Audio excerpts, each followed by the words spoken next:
এখন ক্যাথরিন বাড়িতে পৌঁছে জেসনের কথা ভাবছিল। ঠিক তখনই জেসন এসে দরজা নক করে বলে, তোমার সঙ্গে কিছু কথা ছিল। তখন ক্যাথরিন দরজা খুলে দেয়। জেসন ভিতরে এসে তার ফিলিংস এর কথা জানায়, কিন্তু ক্যাথরিন বলে, আমি তোমার টিচার, আর আমাদের দুজনের ভেতরে এইসব কিছু হতে পারে না।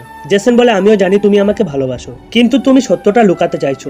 এই শুনে ক্যাথরিন চুপ করে থাকে, কিন্তু তার চোখে জেসনের জন্য ভালোবাসা পরিষ্কার দেখা যাচ্ছিল। এরপর জেসন কাছে এসে তাকে কিস করতে শুরু করে। তখন সে তাকে আর মানা করতে পারে না। দুজন ধীরে ধীরে বেকাবু হয়ে ফুল মুডে রোম্যান্স করতে শুরু করে। পরদিন সকালে ক্যাথরিন জেসনের কাছ থেকে প্রমিস নেয়, ও এই বিষয়ে কাউকে জানাবে না।